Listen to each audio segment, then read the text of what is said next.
pessoal, tudo bem com vocês? Hoje a gente vai dar continuidade às aulas de história e eu vou falar um pouquinho para vocês sobre a descolonização da África e da Ásia. Um processo que aconteceu ao mesmo tempo que a Guerra Fria, ali na segunda metade do século XX. Mas antes de eu começar a falar efetivamente sobre descolonização, eu preciso lembrar um pouquinho para vocês sobre a colonização da África e da Ásia. Se vocês não lembram exatamente sobre isso, só clicar aqui em cima que vocês conseguem acessar a aula sobre imperialismo e lá eu falo com calma sobre esse processo de colonização. Mas vamos lembrar alguns pontos principais. O primeiro desses pontos principais é a partilha da África. Em 1885, a Alemanha, uma nação recém-unificada, lembra que a Alemanha se unificou lá em 1871, antes disso ela eram vários reinos divididos. E daí, como ela surge em 1871, ela tem essa demanda por colônias e ela força as potências europeias a se reunir em Berlim lá em 1885 para debater a redefinição das colônias africanas. Essa reunião, essa conferência de Berlim de 1885 é conhecida como a Partilha da África, porque as potências europeias pegaram o mapa africano e dividiram entre elas. Todas as potências europeias participaram dessa reunião. Portugal, Inglaterra, França, Alemanha, Espanha, Suécia, Bélgica, Império Austro-Húngaro, está todo mundo ali debatendo a divisão colonial da África. Outra coisa importante que eu falei para vocês lá na aula de imperialismo é que essa divisão foi feita simplesmente para atender os interesses coloniais europeus. A divisão da África não leva em consideração os grupos étnicos, grupos linguísticos, as tradições culturais da África. Portanto, essas fronteiras são completamente arbitrárias. Então, a partilha da África dividiu o continente africano entre as potências europeias e logo em seguida a mesma coisa foi feita com a Ásia. A Ásia também foi dividida entre as potências europeias para ser colonizada com mais intensidade. Vale lembrar que a África e a Ásia já eram colônias europeias, só que essas colônias não tinham sido exploradas com tanta intensidade, com uma dominação efetiva e controle direto dos europeus, como vai passar a acontecer a partir do século XIX. Então, a partir do século XIX, a gente percebe lá na África e na Ásia o europeu controlando diretamente as suas colônias e tentando extrair o máximo de lucro durante esse processo. É interessante que esse processo também foi extremamente violento. Existem diversos relatos de atrocidades cometidas pelas potências europeias lá na África e na Ásia. E na África, por exemplo, tem o caso mais emblemático, que é o caso do Congo belga. O Congo era administrado diretamente por uma empresa privada, era como se fosse território privado de uma empresa da qual o maior acionista era o rei da Bélgica, o rei Leopoldo II. Esse rei Leopoldo II, portanto, administrava todo o Congo, que é aquela área central ali da África, de maneira extremamente violenta e punindo, inclusive, os habitantes ali que não cumpriam as metas, que não atingiam os objetivos de extração das matérias-primas que a empresa necessitava. A principal extração que existia lá no Congo belga era a extração de borracha. E aqui, por exemplo, vocês conseguem ver uma foto bem famosa de um trabalhador lá do Congo belga que está olhando para as mãos da filha, que foram decepadas porque ele não cumpriu a meta de extração de borracha que foi estabelecida pela companhia belga que administrava o Congo. Estima-se entre 20 milhões e 60 milhões de mortos durante a exploração belga do Congo, com diversas atrocidades, diversos crimes, nenhuma consideração aos povos locais.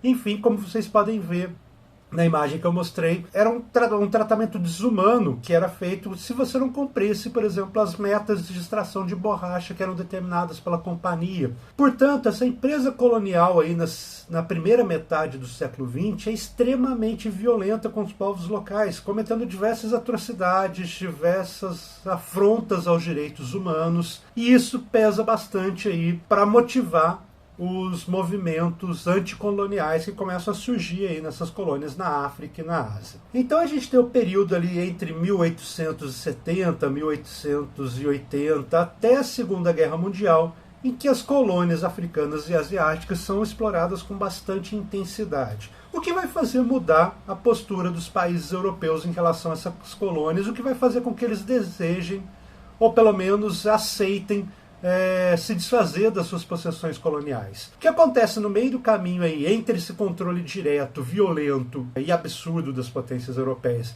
e a descolonização, é a Segunda Guerra Mundial. A Segunda Guerra Mundial está no meio do caminho para mudar a relação dessas potências europeias com as suas colônias. Basicamente por dois motivos. O motivo de ordem prática e o motivo de ordem moral. O motivo de ordem prática é que a Europa está absurdamente destruída e arrasada depois da Segunda Guerra Mundial. Eu mostrei para vocês na aula sobre a Segunda Guerra Mundial, se vocês não lembrarem, é só clicar aqui em cima de novo, que as cidades europeias ficaram destruídas. Londres foi bombardeada todo dia pelos alemães durante um bom tempo. O território francês foi invadido pelos alemães, que teve combates no território francês, o que destruiu bastante o território francês. A Alemanha ficou completamente destruída no final da guerra. As maiores cidades alemãs também foram bombardeadas no final da guerra inclementemente. Ou seja, a Europa está arrasada quando termina a Segunda Guerra Mundial. Toda essa destruição, ela demanda, portanto, a reconstrução, precisa de gastos de dinheiro para reconstruir a Europa. Comentei com vocês que os Estados Unidos montam um plano de ajuda financeira para a reconstrução europeia, mas o mais importante é que a Europa está arrasada e ela precisa de recursos para se reconstruir. E a administração colonial, embora desse lucros, também mobilizava muito recurso para manter essas possessões coloniais. Afinal de contas, precisam de soldados, guarnições, tropas ao redor do mundo todo para manter essas possessões coloniais lá na África e na Ásia. Depois da Segunda Guerra Mundial, com essa destruição europeia, a Europa precisa de recursos na Europa e não nas suas colônias na África e na Ásia. Então esse é o motivo de ordem prática pelo qual a Europa passa a considerar abrir mão de suas colônias na África e na Ásia. E tem o segundo motivo, que é um motivo de ordem moral. A Segunda Guerra Mundial basicamente foi um confronto contra forças fascistas que eram claramente racistas, que eram claramente antilibertárias. O mundo todo se mobilizando para derrotar esse projeto nazista de crença na superioridade do homem branco. E toda a colonização da África e da Ásia foi calcada também em ideais muito parecidos com esses, que não chegavam a formalizar assim, a eliminação do outro, mas que consideravam o outro, como o africano e o asiático, como inferior do ponto de vista europeu. É a história lá do darwinismo social. Então, se existiu uma condenação internacional unânime ao nazismo, e a colonização também tem um quê ali de segregação racial, moralmente fica meio difícil sustentar essa ideia de que estava se lutando por liberdade na Segunda Guerra Mundial, enquanto se explora colônias ao redor do mundo, inclusive usando justificativa racial, inclusive usando o darwinismo social para justificar essa dominação. Então, uma contradição moral aí que a Segunda Guerra Mundial acaba escancarando. É feio explorar os povos da África e da Ásia e ainda dizer que está fazendo isso porque eles são inferiores e você está ajudando a tirar eles das trevas, que era o que o darwinismo social dizia. Existe essa ideia de luta pela liberdade na Segunda Guerra Mundial contra a manutenção colonial. São coisas um pouco contraditórias. Outra coisa importante é que o Holocausto acabou mobilizando os países do mundo todo, que se organizaram através da ONU e tudo mais, a defender as ideias de direitos humanos, que foi feito com judeus, ciganos, homossexuais, deficientes físicos, negros, comunistas lá na Alemanha durante o Holocausto. Foi uma situação que colocava em xeque os ideais de direitos humanos e que, portanto, era necessário valorizar essa defesa dos direitos humanos. E ao mesmo tempo, então, que a ONU está criando lá a Carta dos Direitos Humanos, em 1948, dizendo que todo ser humano tem direito à vida digna, moradia, uma série de coisas assim, a gente via as potências coloniais europeias explorando absurdamente as colônias. Outro exemplo de exploração absurda, por exemplo, é que esses africanos muitas vezes eram levados, quanto mais assim, tipo, exóticos eles pareciam para os europeus, eles eram levados inclusive para zoológicos na Europa e nos Estados Unidos. Aqui a gente vê um pigmeu do Congo, por exemplo, num zoológico americano no começo do século XX. Ou seja, como conciliar esse discurso que a ONU está produzindo ali a partir da Segunda Guerra Mundial dos direitos humanos com esse tipo de exploração extremamente violenta, extremamente absurda e que fere claramente a ideia de direitos humanos. Portanto, aí a Segunda Guerra Mundial introduz essas duas novas visões em relação às colônias. Primeiro, que economicamente não é mais viável mantê-las, e segundo, porque moralmente é impossível defender a empresa colonial depois da Segunda Guerra Mundial. Assim que termina a Segunda Guerra Mundial, começa o processo de descolonização da África e da Ásia. Esse processo de descolonização aconteceu da maneira mais variada possível, afinal de contas, todo o continente africano e quase todo o continente asiático eram colônias europeias. Então a descolonização vai ter suas peculiaridades locais. Mas, em via de regra, a gente pode dizer que o processo de descolonização das colônias britânicas foi menos traumático e menos violento do que outros países. A Inglaterra adotou, em via de regra, uma política de transferência de autonomia para suas antigas colônias ao longo do tempo, e com isso elas foram se tornando cada vez mais autônomas até estar virtualmente já independente.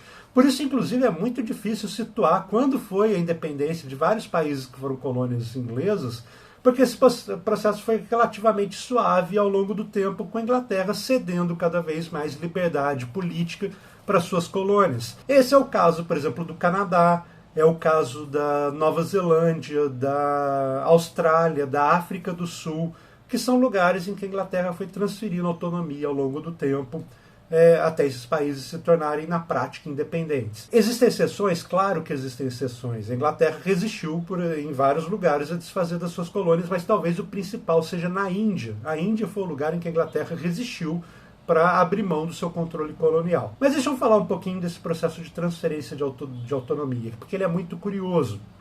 Vou dar o exemplo do Canadá. O Canadá, por exemplo, em 1931, ele passa a ser beneficiado por uma lei do parlamento britânico permitindo que as decisões todas relativas ao Canadá sejam tomadas pelo parlamento canadense. Surge lá um parlamento no Canadá e ele vai tomar as decisões a respeito de como organizar politicamente o Canadá. Só que o parlamento britânico tem poder de veto sobre as decisões do parlamento canadense. Ou seja, eles decidem o que eles querem lá para o Canadá, mas se a gente aqui na Inglaterra não concordar, a gente pode vetar as decisões lá do que o Canadá tomou. É uma certa forma de dar autonomia, mas ainda tem um controle. Isso acontece em 1931, quando a Inglaterra promulga o tal do Estatuto de Westminster, que é o que garante que o Canadá, que a África do Sul, que a Nova Zelândia e que a Austrália tenham os seus próprios parlamentos e que eles tomem decisões locais. E foi assim durante muito tempo. Só em 1982 que formalmente o Canadá faz uma petição para a Inglaterra para que o parlamento inglês não tenha mais esse poder de veto. Então, em 1982, o parlamento inglês decide que ele vai abrir mão do poder de veto sobre as decisões do parlamento canadense. Ou seja, em 31, na prática, o Canadá já era independente. Mas a última formalização do controle inglês só vai se extinguir em 1982. A partir de 1982, então o Canadá na prática e na teoria, um país independente. Mas parece simples assim, mas não é. Por exemplo, o Canadá ainda é uma monarquia constitucional. O parlamento canadense é que decide as coisas. Mas é uma monarquia. E quem é o rei ou rainha do Canadá? O mesmo rei da Inglaterra. No caso agora, a rainha Elizabeth II.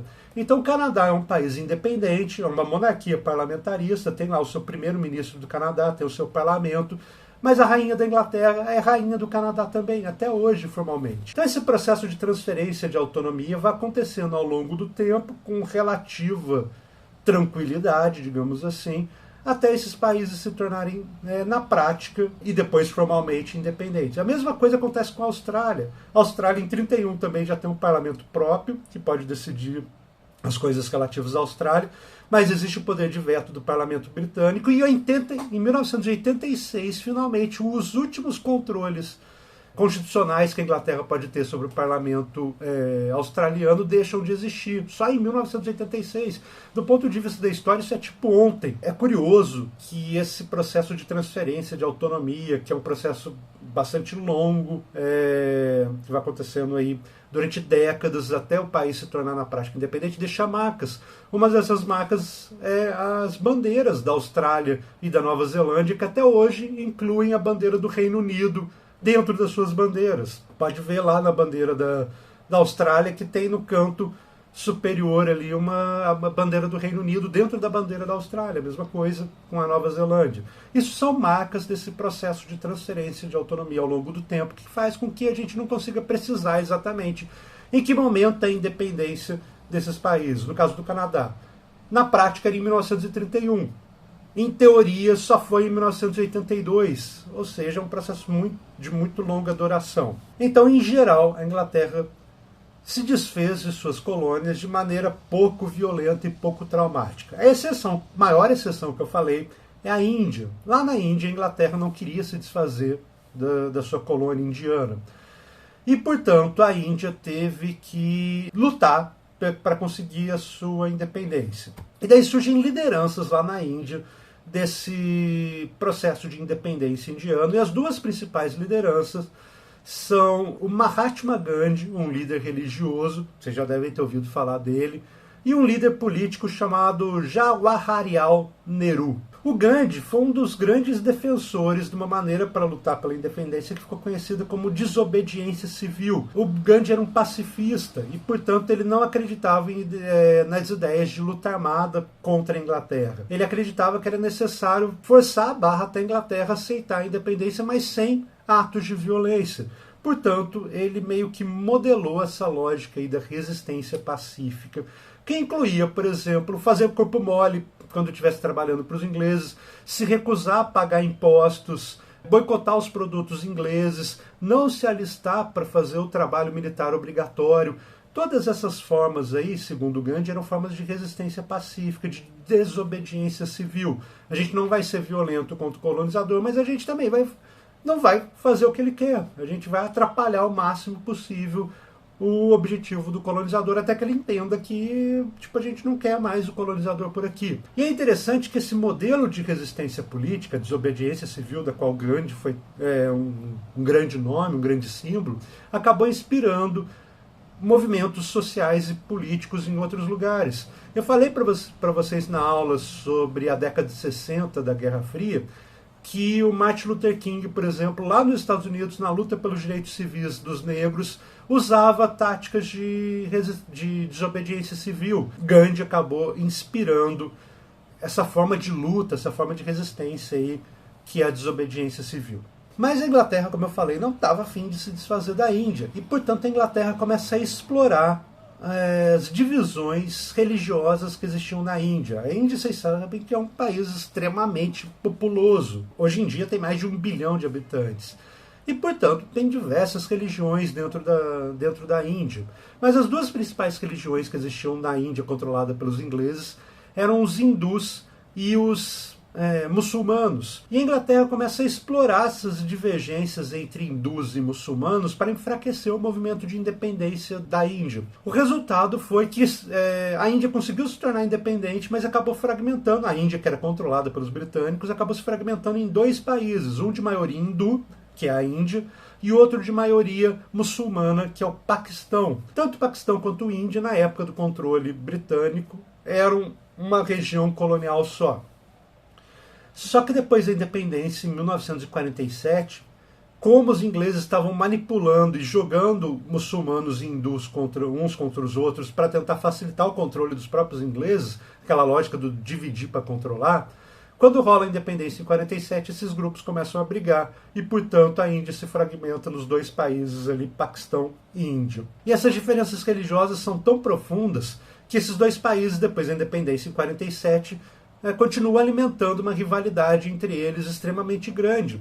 Tanto que, por exemplo, por causa dessa rivalidade, o Gandhi é assassinado em 1948, um ano depois da independência da Índia, o Gandhi acabou sendo assassinado. E esses 2 países passaram a competir um com o outro, entraram 2 vezes em guerra depois da independência, em 1965 e 1971, teve guerra entre Índia e Paquistão, e eles começaram a fazer uma corrida armamentista, por exemplo, investindo no desenvolvimento de bombas atômicas.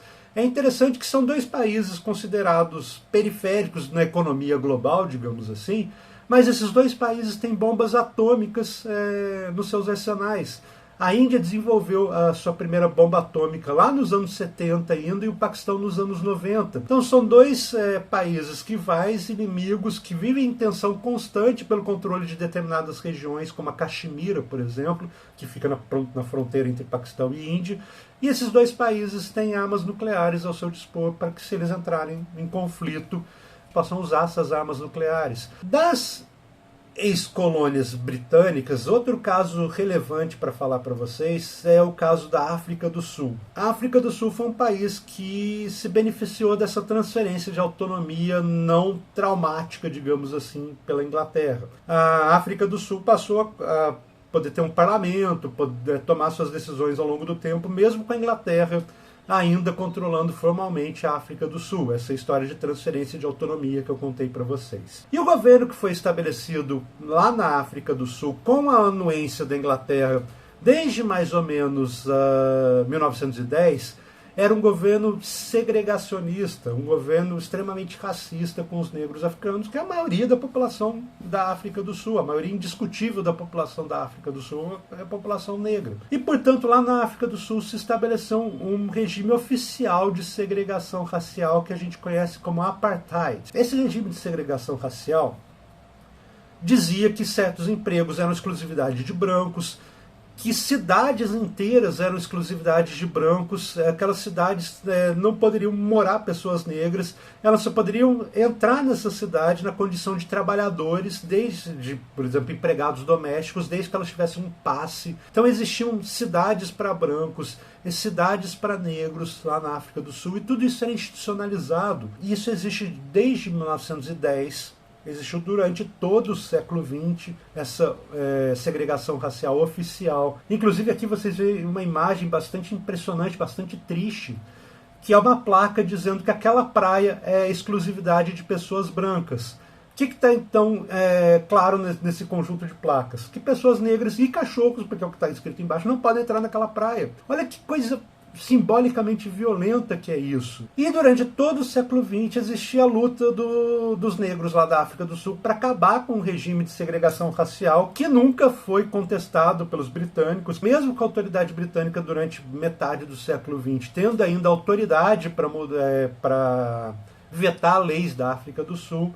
A Inglaterra sempre apoiou o regime de segregação racial. Uma das maiores apoiadoras do regime de segregação racial africano, inclusive, foi a Margaret Thatcher, que eu falei para vocês na última aula sobre os anos 70 e 80 da Guerra Fria, que ela foi primeira-ministra inglesa, e ela apoiava o regime de segregação racial. E o maior nome contra o regime de segregação racial era um advogado sul-africano que passou boa parte da vida preso porque se manifestou contra o regime de segregação racial, que era o Nelson Mandela. O Nelson Mandela ficou preso de 1965 a 1990 por ser um ativista contra a segregação racial na África do Sul. É interessante que a Margaret Thatcher deu uma entrevista em determinado momento falando que o Nelson Mandela era uma ameaça à situação política estável da África do Sul, que ele era um terrorista. Isso porque o Mandela, assim como Gandhi e o Martin Luther King, era um ativista da desobediência civil, não do uso da violência. E daí o Nelson Mandela então ficou preso boa parte da vida dele, até que em 1990 ele é liberado e passa a viajar pelo mundo para angariar apoio para o fim do apartheid na África do Sul. E em 1994 existe a primeira eleição livre na África do Sul, em que negros podem votar, inclusive com paridade com os brancos, e o Nelson Mandela é eleito presidente da África do Sul e põe fim ao regime do apartheid. Ou seja, até 1994, existia um regime oficial de segregação racial na África do Sul. Portanto, mais ou menos essa história aí das colônias britânicas conseguindo suas independências. Na maioria dos casos, como Canadá, África do Sul, Austrália e Nova Zelândia, a Inglaterra foi cedendo autonomia para essas colônias até elas deixarem de ser colônias. E a grande exceção, o caso em que teve que ter treta, disputa, resistência para conseguir a independência, é a Índia. Então, embora o caso britânico seja mais suave, tem exceções aí importantes nessa suavidade da transição do poder e da descolonização. Mas vamos falar agora de dois países em que não rolou transferência de autonomia. Pelo contrário, esses dois países que resistiram duramente à descolonização. Esses dois países que resistiram absurdamente à ideia de se desfazer das suas colônias são a França e Portugal. Vou começar falando sobre Portugal primeiro. Portugal vivia um regime que começou lá como fascista, mas assim que acabou a Segunda Guerra Mundial, ele ficou menos fascista, digamos assim. Que eu contei isso para vocês lá naquela aula sobre características do fascismo. Eu falei para vocês sobre o salazarismo em Portugal. Salazarismo era um regime de partido único, liderado pela figura do líder carismático, António Salazar, que governou de maneira autoritária Portugal desde lá da década de 30 até 74. Na verdade, o Salazar morreu antes, morreu em 70, se eu não me engano, mas enfim, boa parte do regime foi com ele como líder político lá em Portugal. E contei para vocês naquela ocasião que ele, durante os anos 30, era abertamente fascista, era abertamente próximo aos ideais do fascismo. Só que quando acaba a Segunda Guerra Mundial e o fascismo e o nazismo são derrotados e mundialmente condenados, daí fica feio continuar se assumindo fascista, então ele deixa de ser fascista e é só autoritário. Mas continua sendo fascista enrustido. A ditadura do Salazar fez de tudo para manter suas colônias sem dar autonomia, sem dar independência para elas. Essas colônias africanas de Portugal começam a demandar autonomia, começam a demandar a independência, e a resposta de Portugal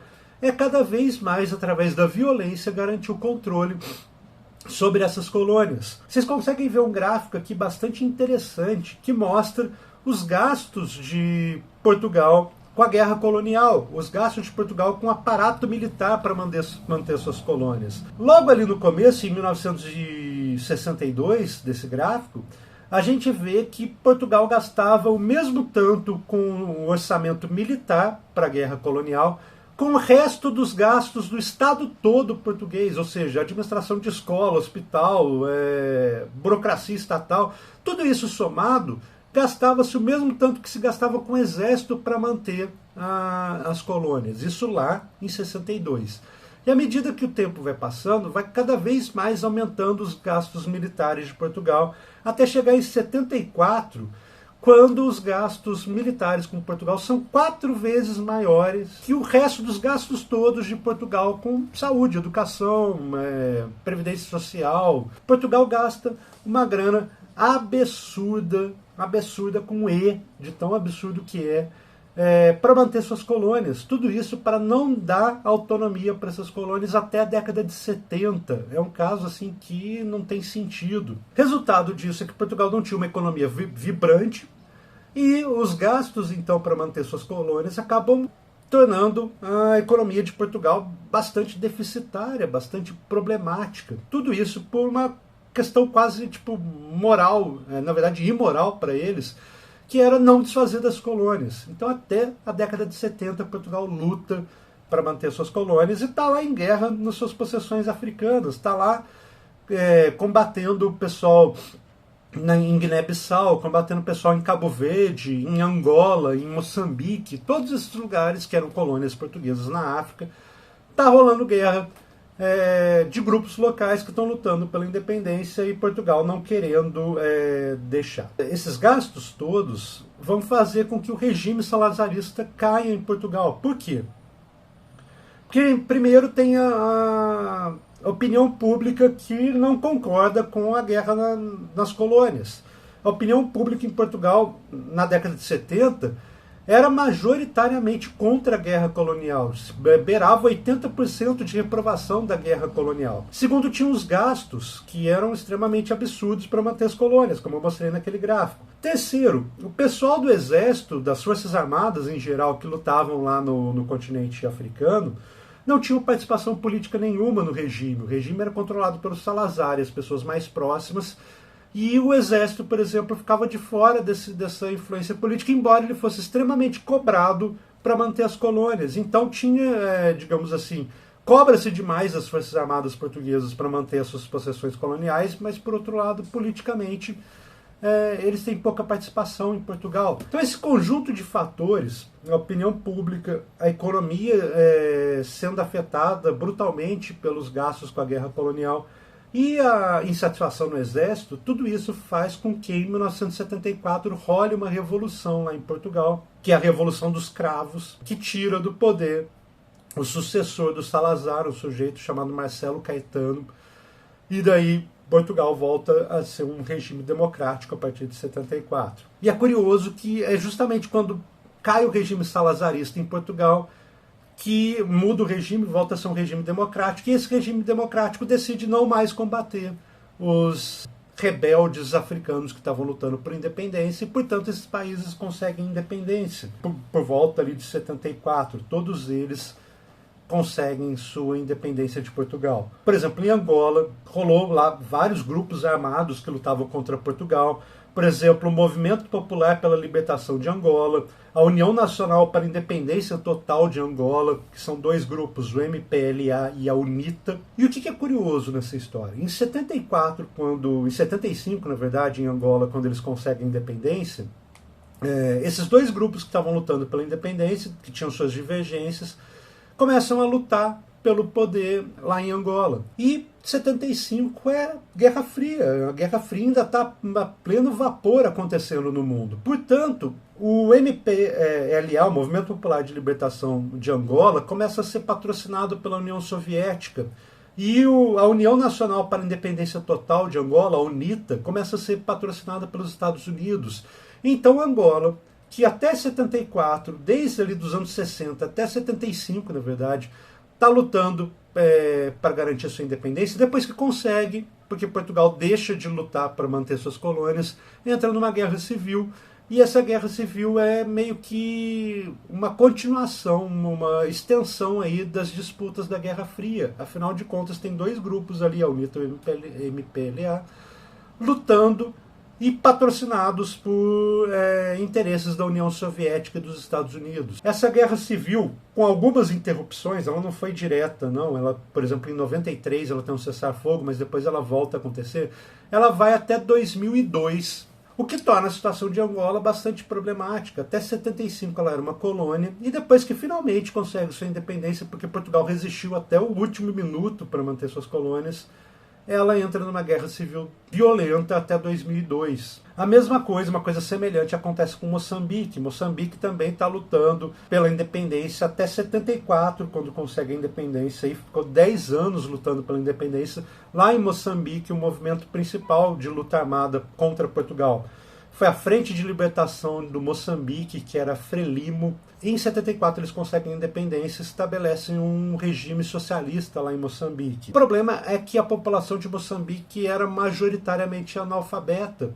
Cerca de 93% da população era analfabeta na época da independência de Moçambique.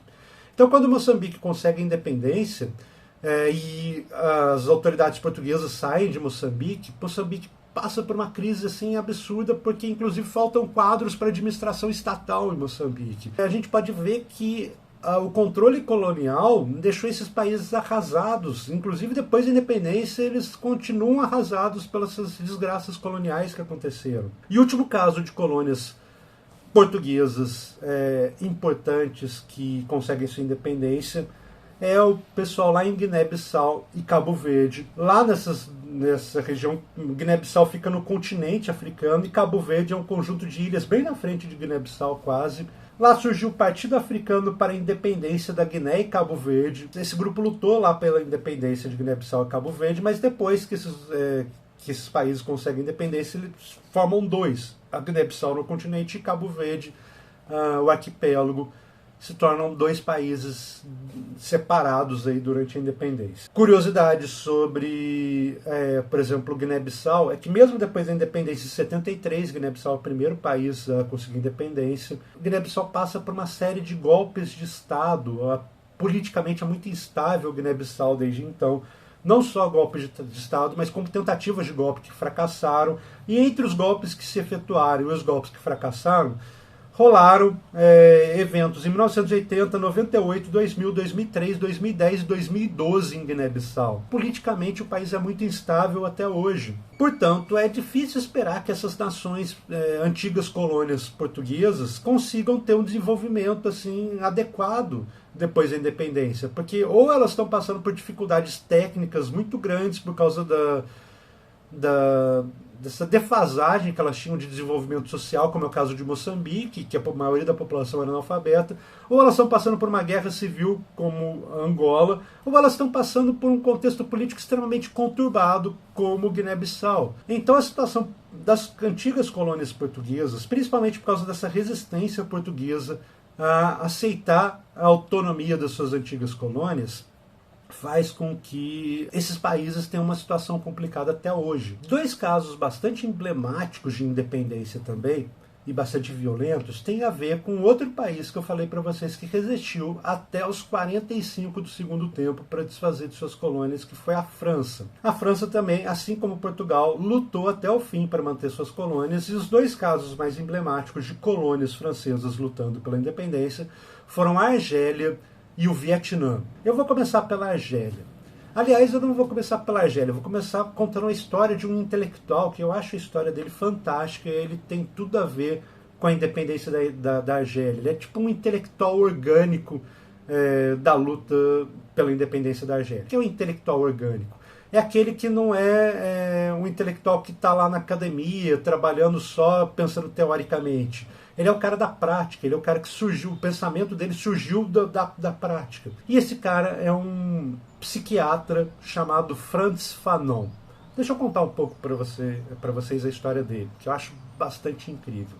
O Fanon nasceu lá na década de 20, numa ilha caribenha que era possessão francesa, as Antilhas Francesas. E daí lá na Segunda Guerra Mundial, a França está precisando de soldados para lutar, para defender a França, e ela convoca voluntários das colônias francesas para ir lutar lá na Europa contra o nazismo. E numa dessas, então, Fanon, que era negro, sai das Antilhas francesas e vai lá para a França lutar na Segunda Guerra Mundial. Ele luta na Segunda Guerra Mundial, sobrevive, e depois que a guerra acaba, ele resolve continuar na França e estudar.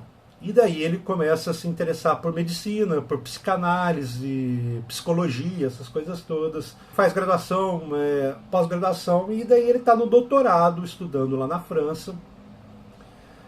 E ele consegue uma oportunidade de emprego na Argélia, no norte da África, para trabalhar lá num hospital na Argélia como psiquiatra.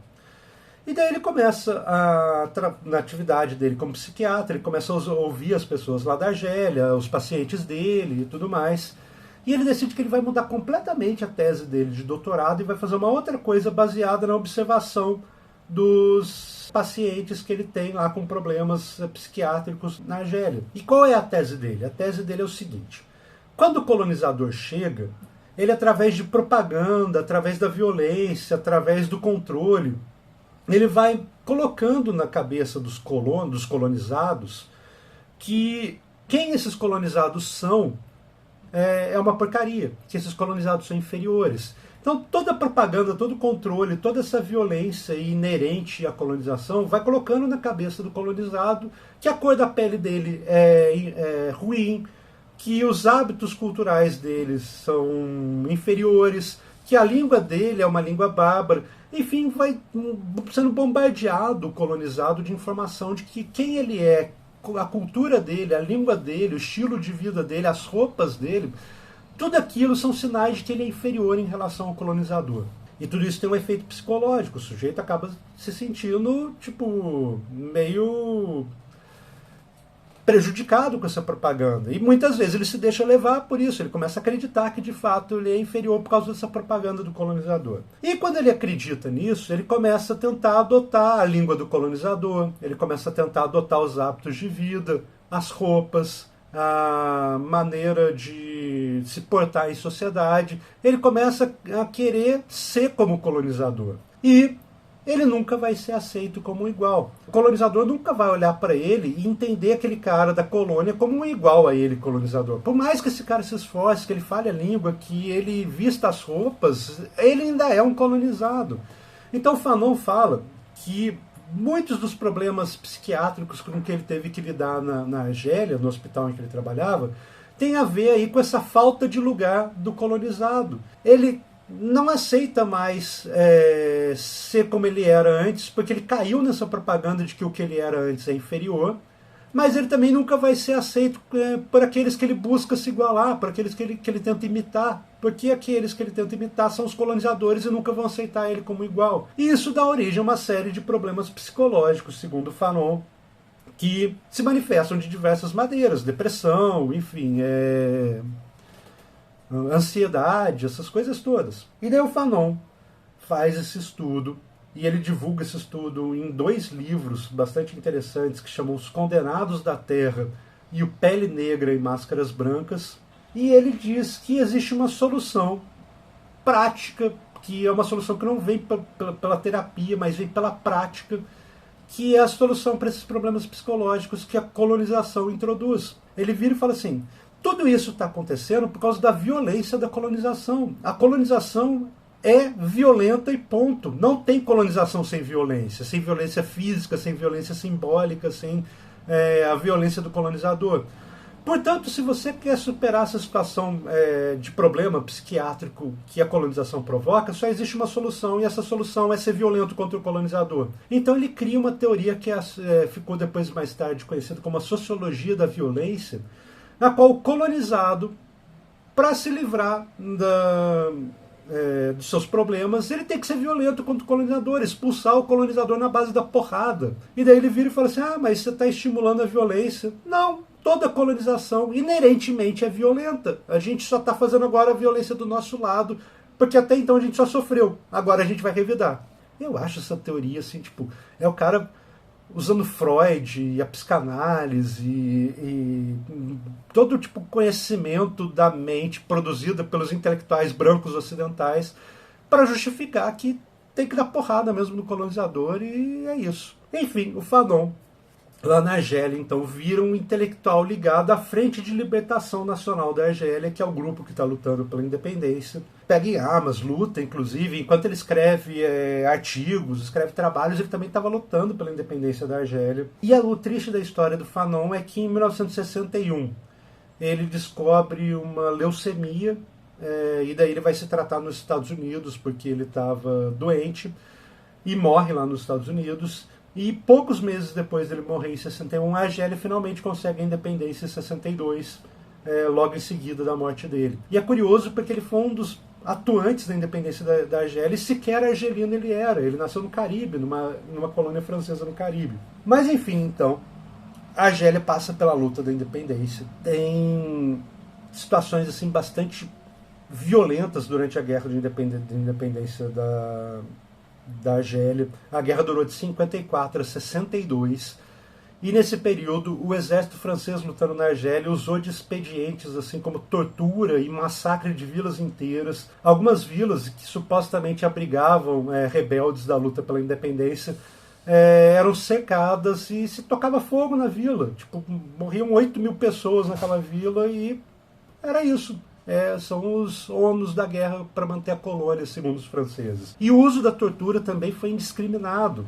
O exército francês prendia membros da Frente de Libertação Nacional e torturava-os para saber onde estavam os outros membros da Frente de Libertação Nacional. Inclusive, o conhecimento técnico, digamos assim, que os torturadores franceses desenvolveram durante a Guerra da Argélia acabou sendo exportado para outros países. Aqui, por exemplo, vocês veem uma imagem de um instrumento que foi desenvolvido pelo exército francês, que é um instrumento de choque.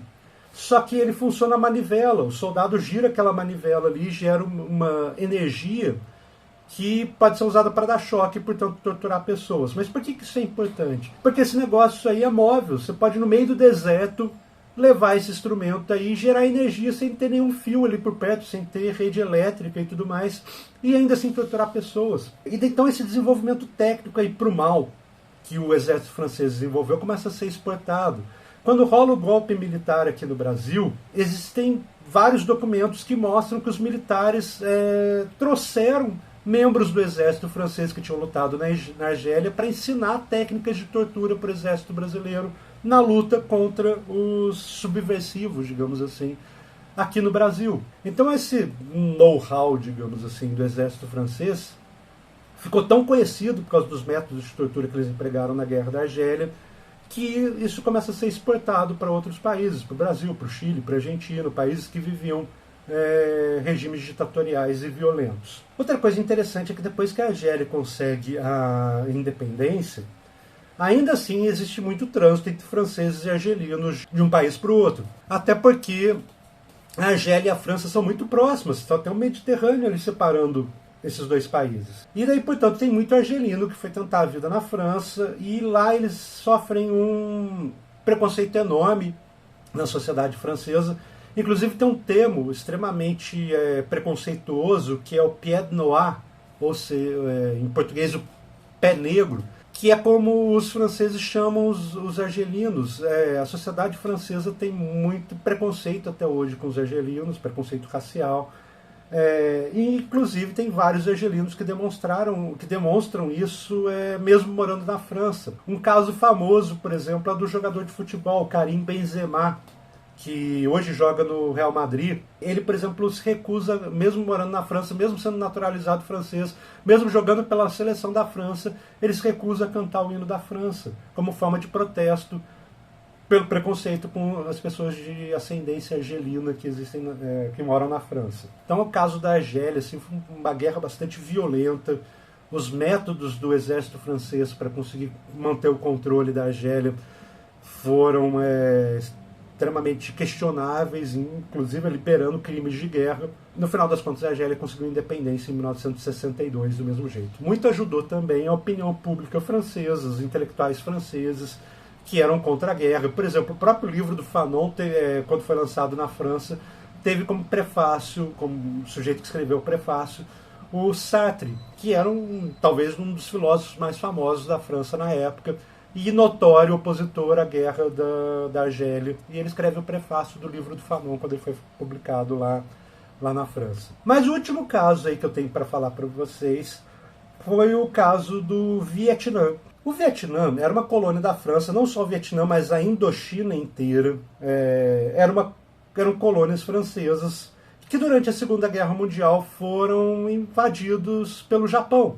E são os próprios moradores ali da Indochina, o pessoal do que hoje é o Laos, o Vietnã e Camboja, que lutam para expulsar os japoneses durante a Segunda Guerra Mundial, claro, junto com parte do exército francês que estava lá. Mas é majoritariamente os próprios moradores ali da Indochina que expulsam os japoneses durante a Segunda Guerra Mundial. Quando acaba a Segunda Guerra Mundial, a França acha que vai continuar tudo igual, vai voltar a controlar aquela região, só que os grupos que tinham se organizado para expulsar os franceses, os japoneses, eles também agora vão questionar a autoridade francesa. E um dos principais nomes da resistência ali que surgiu naquela região contra os japoneses, e vai ser o principal nome da luta contra os franceses, é esse sujeito aqui, o Ho Chi Minh, que era líder lá dos vietnamitas na resistência contra os japoneses e depois contra os franceses. É interessante que o Ho Chi Minh, nessa foto, está bem novinho.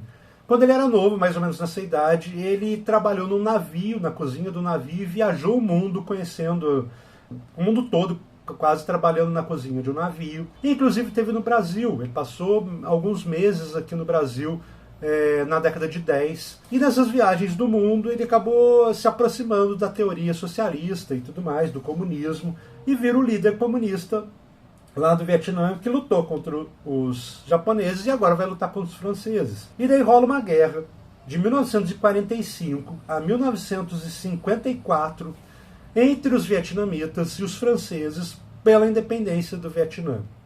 Pela independência da Indochina, na verdade, em geral. O exército francês pede essa guerra, eles são derrotados. Em 1954 rola uma conferência, a Conferência de Genebra, em que é decidida a independência dos países lá da Indochina, mas a Indochina é fragmentada. Ela vira esses países todos que vocês estão vendo aqui lá pela Conferência de Genebra.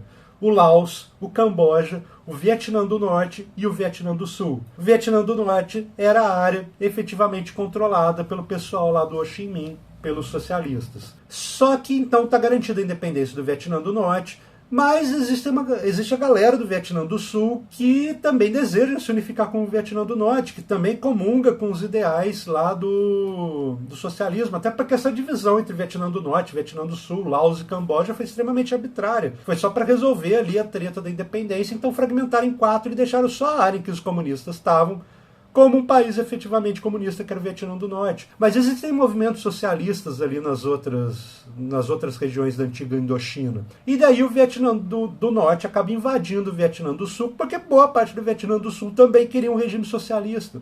Em 1954 eles conseguem a independência, tem essa fragmentação. Em 1955 começa a guerra de unificação do Vietnã, e daí quem entra para lutar já é os Estados Unidos. Falei para vocês na primeira aula sobre Guerra Fria que existia um negócio chamado Doutrina Truman, que era aquela doutrina do presidente americano que dizia que é dever dos Estados Unidos defender os elos frágeis do capitalismo. E, segundo os Estados Unidos, o Vietnã do Sul era um elo frágil do capitalismo que precisava ser defendido. Então, em 55, os Estados Unidos começam a mandar tropas para o Vietnã para impedir a unificação do Vietnã e, portanto, que o Vietnã do Sul se tornasse socialista como o Vietnã do Norte e um país unificado. Vocês já devem ter ouvido falar da Guerra do Vietnã, é uma guerra extremamente conhecida, extremamente famosa. E na Guerra do Vietnã é os Estados Unidos com todo o seu poderio militar lutando contra a galera do Vietnã do Norte, os tais Vietcongs, para impedir a unificação do Vietnã. Inclusive, os Estados Unidos usa todo tipo de recurso dos mais tecnológicos militares para tentar vencer o Vietnã. Existe o uso de armas assim que são extremamente questionáveis. Por exemplo, o agente laranja, que vocês estão vendo um helicóptero jogar um agente laranja sobre as árvores, que era um desfoliante. Porque os vietnamitas se escondiam na floresta, se escondiam na árvore, e daí os Estados Unidos achou que era interessante para conseguir vencer esses vietnamitas que eles destruíssem todas as florestas tropicais do Vietnã, jogando um negócio que acaba com as folhas das árvores para tirar o esconderijo dos vietnamitas. Outra arma também bastante questionável é a napalm, uma bomba incendiária que os Estados Unidos jogavam em cima do Vietnã, indiscriminadamente. Existem vários casos de civis que ficaram completamente queimados pelo napalm. E a bomba de fósforo branco, que vocês também estão vendo aqui nessa imagem, que era uma bomba também assim, bastante terrível. Toda bomba é terrível, né? Mas a de fósforo branco ela é particularmente terrível, porque o fósforo branco ele queima em contato com o ar. Basta estar em contato com o ar que ele está queimando. Então a bomba de fósforo branco espalhava esse fósforo por uma área, e se ela grudasse, por exemplo, no seu corpo, ela ia começar a queimar, porque ela estava em contato com o ar, e você ia tentar jogar água, botar o braço em algum balde para tentar acabar com aquele fogo, com aquela queimada, e daí parava.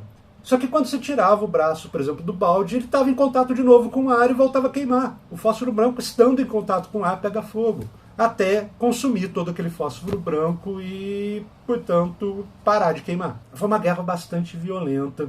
E ainda assim, porque os moradores do Vietnã apoiavam o regime socialista, tinham vários atentados, os Estados Unidos tentavam conseguir apoio da população, a população se recusava.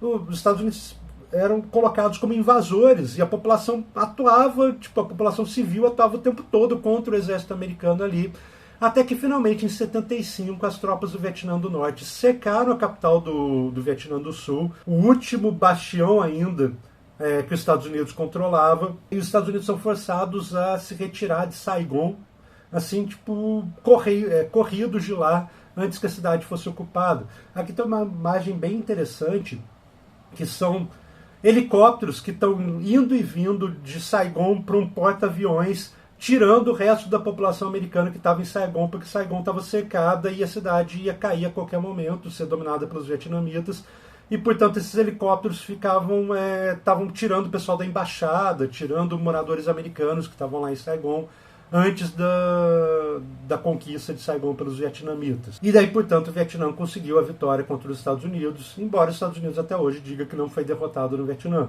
Mas o interessante dessa história é que o Vietnã teve que lutar da década de 40 até 75 contra os japoneses invasores da Segunda Guerra, contra os franceses colonizadores de 45 a 54, enquanto os Estados Unidos de 55 a 75, e ele venceu as 3 guerras, tudo isso para conseguir colocar em prática o regime que a população queria. Esses países estão se tornando independentes e tudo mais, como eu falei, eles estão aí meio que disponíveis, eles estão aí na pista para se tornar área de influência dos Estados Unidos ou União Soviética. E isso era visto, portanto, por eles, países que acabaram de se tornar independentes, como um problema.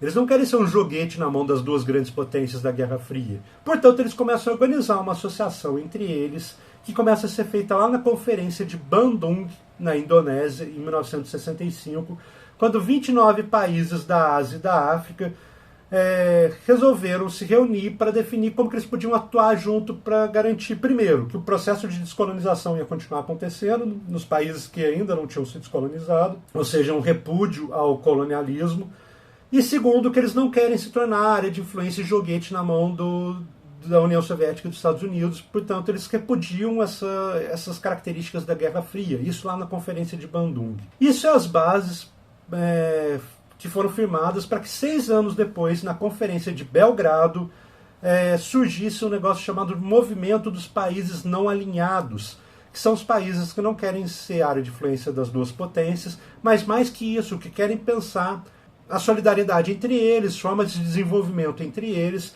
e, portanto, eles propõem substituir a ideia de que existe um conflito entre Ocidente e Oriente, que era o conflito entre Estados Unidos e União Soviética, pela ideia de que existem tensões entre o Norte e o Sul, que seriam os países desenvolvidos e os países subdesenvolvidos, os países de terceiro mundo. E, portanto, a Conferência de Belgrado, em 61, é o que estabelece a ideia de países não alinhados, nem aos Estados Unidos nem à União Soviética, que são mais ou menos sinônimos do que eles chamam também na Conferência de Belgrado de países do terceiro mundo ou países do sul.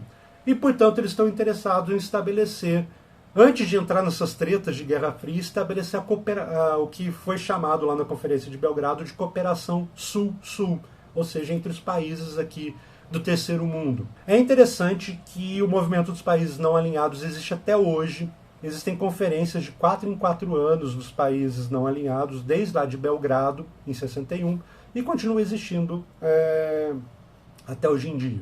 Bom, pessoal, sobre a descolonização da África e da Ásia, eu acho que eu já falei demais, era tudo isso que eu tinha para dizer. E se vocês têm alguma dúvida aí, só deixar o comentário, só deixar um joinha também se vocês curtiram a aula.